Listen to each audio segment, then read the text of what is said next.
ఈరోజు ఏమంటే దేశం అంతా చెప్పుకుంటున్నారు, ప్రపంచం అంతా చూస్తున్నారు. ఏమని?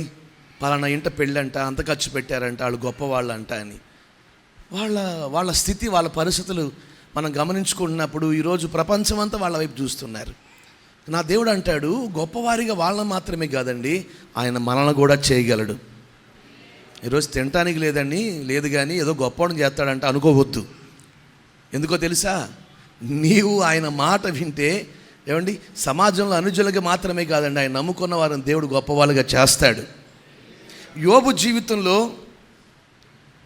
జీవితంలో అతను గొప్పవాడిగా దేవుని చేత తీర్చబడడానికి గల కారణం ఏంటంటే, చాలా విషయాలు ఉన్నాయి కానీ ఒకటి మాత్రం నేను చెప్పగలుగుతాను.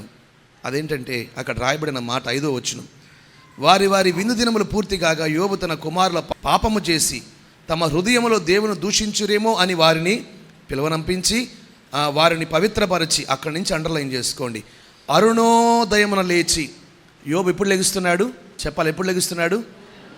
అరుణోదయాన్న. ఎప్పుడు లేచాడు? ఫంక్షన్ రోజా? ఏదైనా అత్యవసరం రోజా? ఆఖరి మాట, యోబు నిత్యం అలాగూ చేయుచుండెను. అరుణోదయం ఎప్పుడు లెగుస్తున్నాడంట? నిత్యము. ఆ మాట అరుణోదయమున లేచి నిత్యము తన బిడ్డల కొరకు ప్రార్థన చేస్తున్నాడు. హల్లెలూయా. ఎవరిని దేవుడు గొప్పవానిగా చేస్తాడంటే, వేకోజాములో లేచేవాడిని. అరుణోదయం లేచేవాడు దేవుని చేత గొప్పవాడవుతాడు.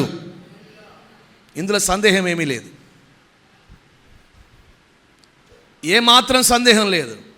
వేకుజాములు, మొదటి జాములో లేచి దేవుని సన్నిధిలో ఎవరైతే మొర్ర పెడతారో దేవుడు వారిని మాత్రమే గొప్ప చేస్తాడు. అంతే, ఇంకొక ఆలోచన లేదు. కానీ ఈరోజు దరిద్రత కుటుంబాన్ని ఏలతా ఉంది. కారణం ఏంటో తెలుసా? ఇంకొంచెం నిద్ర, పొరచండి, ఇంకొంచెం కునుకుపాటు, ఇంకొంచెం నిద్ర, ఇంకొంచెం కునుకుపాటు అని సోమరివాడు ఏమంటే నిద్రపోతున్నాడంట. ఆ సోమరవాని ఇంటికి దరిద్రత పరుగులు తీసుకుంటూ వస్తుందంట. ఎలా వస్తుంది? నిదానంగా నడుచుకుంటా మాత్రం కాదు, పరుగులు తీసుకుంటూ వెళ్తుంది. ఎందుకంటే వాడు సోమరాడు. దేవుడు ఒక వ్యక్తిని గొప్పవాణిగా చేయాలంటే ఆ వ్యక్తి అరుణోదయమున లెగవలసిందే.